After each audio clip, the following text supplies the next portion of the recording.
Graça e paz, mais uma vez nós estamos aqui no nosso encontro de dentro para fora. É uma alegria, uma satisfação que tenho recebido da parte de Deus para estar entrando no recesso do seu lado, através do seu smartphone, através da sua TV, enfim, através do seu aparelho onde você tem acesso às redes sociais, ao YouTube. Enfim, é uma alegria de você estar me permitindo, me assistindo, você está me permitindo entrar até você, a sua presença diante de você. Você está me vendo, eu não estou lhe vendo, mas o importante é que você está me ouvindo, você está me assistindo.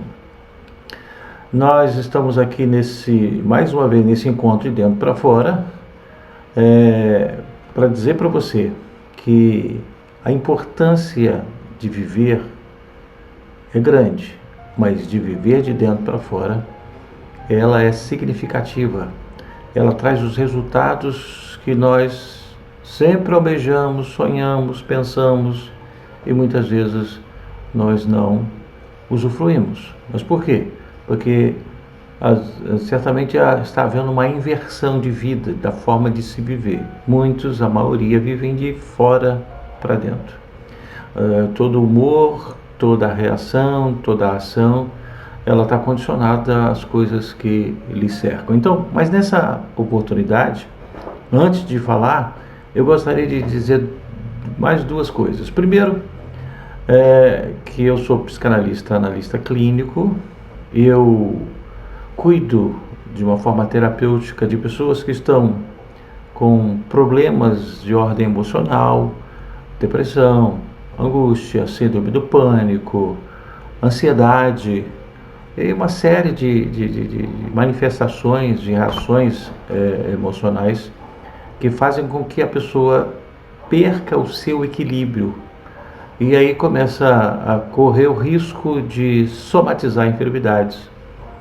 Então eu sou esse terapeuta para cuidar de você. E se você sentir a necessidade, você pode entrar em contato comigo através daqui mesmo, nos comentários, ou através do Instagram, através do Telegram, através do WhatsApp, através do Facebook. É fácil me encontrar. Tá? E outra coisa, eu sou pastor evangélico, sirvo o Senhor na Igreja Evangélica Vida. E por último, eu gostaria de pedir a você, se você ainda não se inscreveu, se inscrevesse no nosso canal Mensagens Edificantes. À sua direita, abaixo, está lá, inscrever-se. Clica ali, você já estará inscrito. À sua esquerda tem lá o curtir e também tem o comentário. Assista a esse momento de reflexão desse encontro de dentro para fora e depois você faz o seu comentário, que é de muita valia para nós. Nesta oportunidade, eu gostaria de estar falando com você, de estar abordando com você, refletindo com você sobre as Escrituras Sagradas, pois ela é uma fonte terapêutica. Eu gostaria que você atentasse para isso.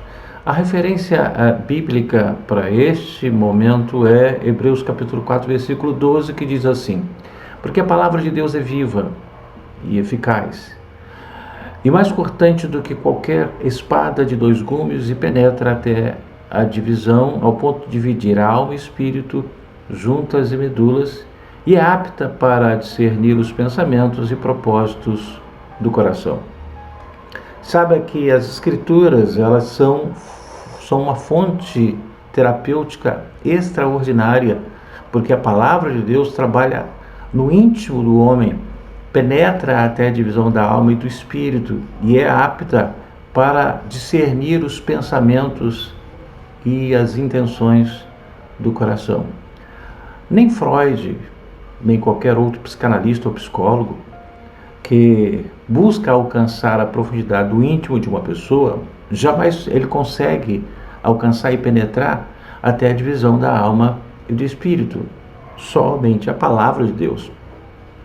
A palavra de Deus, sob a orientação terapêutica, se faz necessário quando você precisa, e vai estimular a pessoa a fazer uma análise introspectiva dele.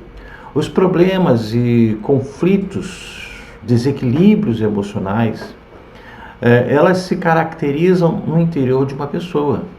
que muitas vezes contrastam com a realidade vivida por ela no dia a dia.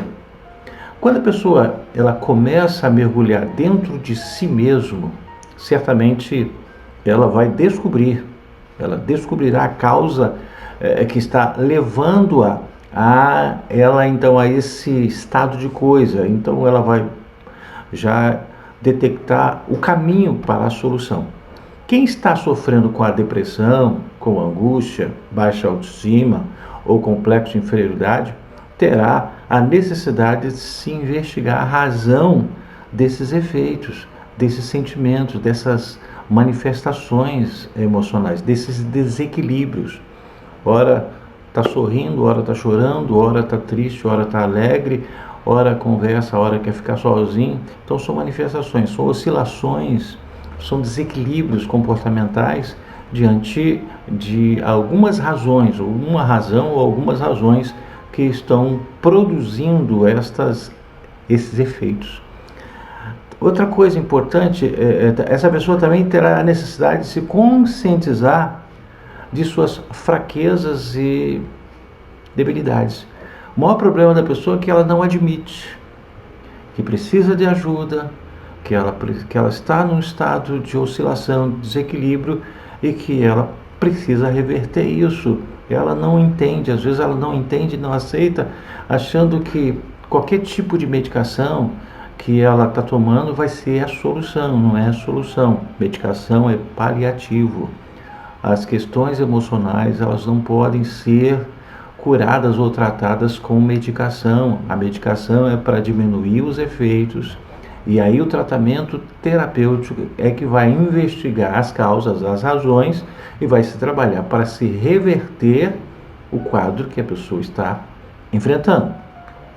Outra coisa importante, a pessoa também terá a necessidade, através da avaliação intrapessoal, tentar suprir as suas deficiências, bem como descobrir os pontos fortes, valorizando então os pontos fortes. Não é simplesmente você saber, você vai chegar a um ponto e vai dizer, eu não sei nem porque que eu estou vivendo. Não, você vai ver os seus pontos fracos, você vai procurar penetrar e ver o que está te incomodando, mas também você vai olhar o outro lado dos seus pontos fortes. Você, apesar de tudo isso que você está enfrentando, olha até onde você chegou. É porque tem muitas coisas boas e fortes que estão dentro de você e você precisa valorizar isso. Normalmente, quando a pessoa está sofrendo nesse desequilíbrio, a primeira coisa que a pessoa faz é se autodesvalorizar. Ele, eu não sei se para sofrer mesmo, não sei o quê. Então não é isso não. Você tem que valorizar os pontos fortes da sua vida. Procure, pode ser que ao analisar a raiz do problema, a solução não seja encontrada de imediato. Você precisa entender isso. As coisas não acontecem no estalo. Às vezes demoram um certo tempo. Mas a pessoa não deve desistir. Antes ela deve insistir nessa autoanálise, pensando sobre o que a tem afligido. É recomendável que essa pessoa abra o seu coração para Deus, dizendo tudo que ela está sentindo, sem medo, sem rodeios ou vergonha. E outra coisa, entenda, Deus é Deus, mas também Ele é Pai. O sentimento paterno, o sentimento da pessoa de Deus como Pai, Ele é sensível, Ele cuida dos seus, aqueles que são filhos de Deus. Saiba que o desabafo que se traduz em descarga emocional, que é muito válido, vai trazer alívio, e também por meio da oração você vai alcançar a leveza da alma. A alma que está pesada começa a ficar leve. Talvez também seja necessária essa pessoa receber ajuda de um terapeuta, alguém que é formado em psicanálise investigativa, que terá condições de conduzir você em uma análise para que você, não ele, enxergue a raiz do problema. Ela precisa ser investigativa. Não é você aprender a conviver com a dor, é você aprender a sair dela. Mas para isso tem que investigar a raiz do problema, a causa que tem manifestado essas reações tão oscilantes no seu comportamento, no seu sentimento, na sua mente. Então é importante, se necessário for, uma ajuda terapêutica, buscar uma terapia psicanalítica.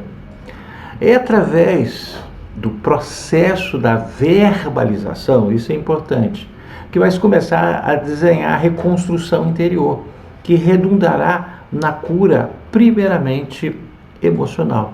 Ei, você precisa verbalizar todos os seus sentimentos, tudo aquilo que está pesando, tudo aquilo que está te incomodando, tudo aquilo que está te perturbando, tudo aquilo que está te assustando, tudo aquilo que está te produzindo medo. Você precisa verbalizar isso.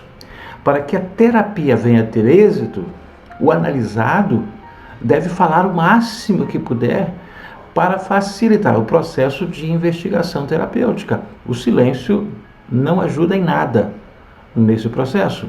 É por meio da verbalização que o paciente falará sobre todos os seus problemas, conflitos, ressentimentos, complexos, os seus medos, e por meio da transferência lançar sobre o terapeuta toda a sua carga emocional. Este terapeuta, por outro lado, ele vai estar ouvindo o desabafo do paciente e durante o tempo da consulta aceitando essa carga transferida. Ele vai aceitar. Porém, no final de cada sessão, esse terapeuta ele estará devolvendo tudo para o paciente, fazendo assim o chamamento, o que nós chamamos de contratransferência, fazer o paciente pensar e enxergar.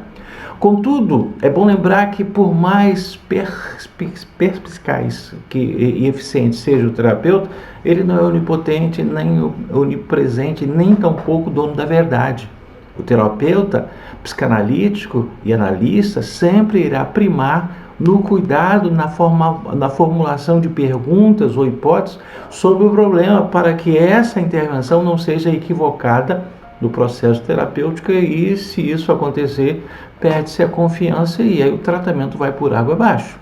Precisa ter confiança, precisa ter precisão, precisa ter essa consciência e discernimento para fazer as ponderações necessárias para essa contratransferência, fazer a pessoa pensar, fazer a pessoa enxergar, não fechar os olhos dela. Esse cuidado se faz necessário para não provocar resistência e aversão da parte do paciente, em vez de empatia e cooperação. Saiba também que a terapia divina é totalmente diferente da humana, em que o terapeuta precisa estar atento nos episódios em cada sessão terapêutica. A terapia divina com Deus não há possibilidade da antipatia, só empatia, porque Deus é amor, bondade e misericórdia. E ele ainda tem a capacidade de assumir tudo que você lançar sobre ele, fazendo uma contratransferência na hora e na medida certa, indo assim à raiz do problema. Você acaba chegando à conclusão, você acaba enxergando a raiz do problema. Quando alguém dobra os seus joelhos para orar, falar com o Altíssimo, que é onisciente, que é onipotente, confessando sobre o que está incomodando você, machucando você, ferindo você, o que está dentro da sua alma, imediatamente se inicia o processo de cura. O Senhor, ele tem poder para curar a depressão, angústia, tristeza, traumas e resgatar a autoestima, ajudar você a ter uma autoimagem positiva de você mesmo. Mas muitas vezes essa realização, ele sozinho, às vezes ele não consegue entender. Primeiro que ele tem preocupação de se aproximar muito de Deus.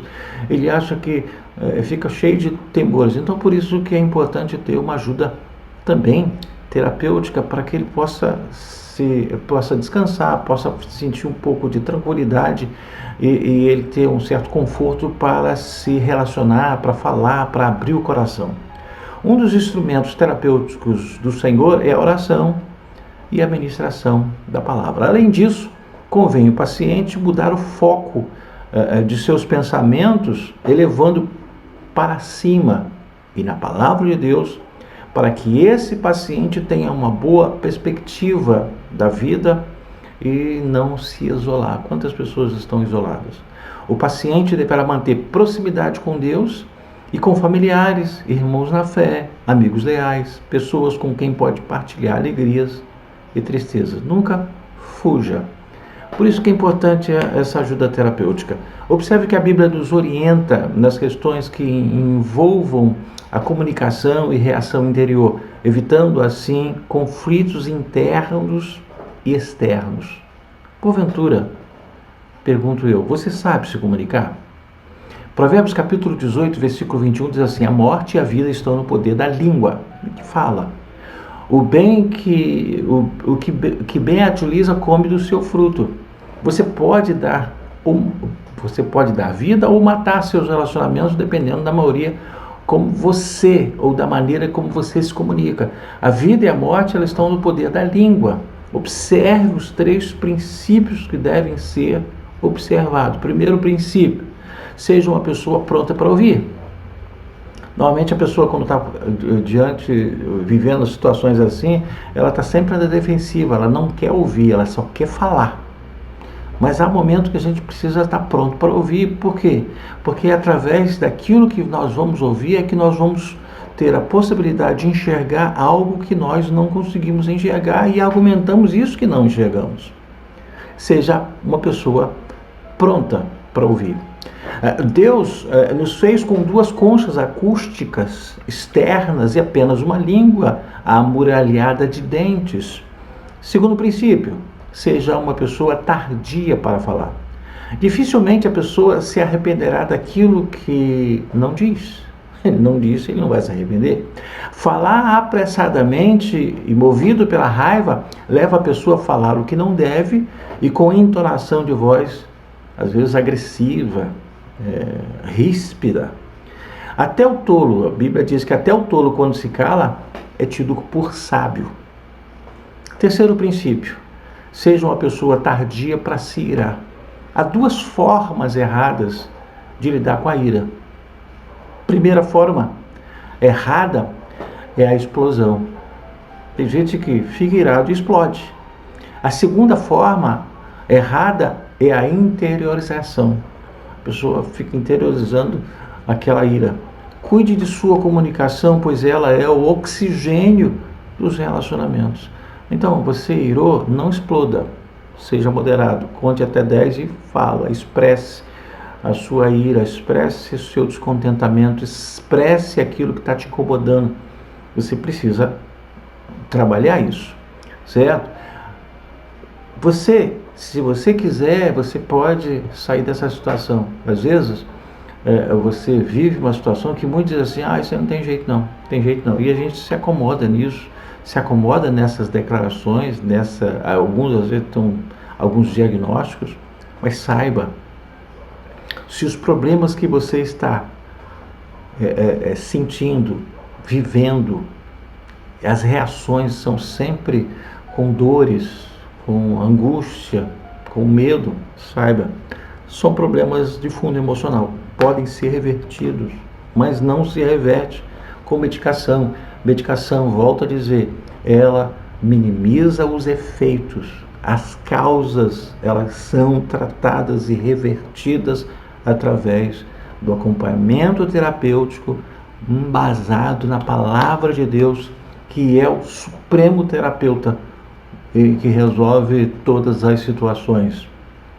e todas as questões que estão sem saída e sem solução, tá? Eu vou orar por você. Pai, no nome de Jesus, eu quero pedir a bênção sobre esse que está me ouvindo, essa que está me ouvindo.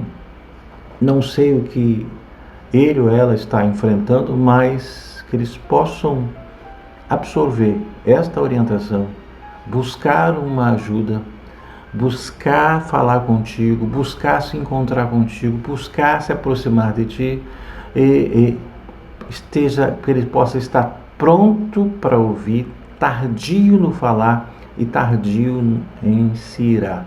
Então sejam abençoados pelo poder do nome de Jesus. Amém. Então, eu acho que ficou bem claro, eu não sei, eu tentei ser o mais sucinto e não falei depressa porque agora é um assunto sério, é um assunto para você enxergar, é um assunto para você pensar, para você meditar, tá?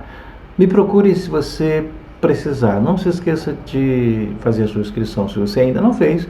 Não se esqueça de curtir, não se esqueça de comentar, tá? Que Deus possa te abençoar. Que Deus possa envolver você com a graça dele, com o amor dele, que você possa ter a capacidade e a coragem de se aproximar de Deus e saber que ele é Deus. E ele é tudo aquilo que nós precisamos. Deus tem colocado pessoas, capacitado pessoas para, em nome dele, cuidar de você. E eu quero me colocar à disposição para cuidar de você. Se você precisar, você pode me procurar. Existem muitos profissionais nessa área terapêutica, mas eu estou me colocando à disposição para ajudar você. Que Deus te abençoe, rica, poderosa e abundantemente. Até a próxima terça-feira, se assim Deus nos permitir. Amém.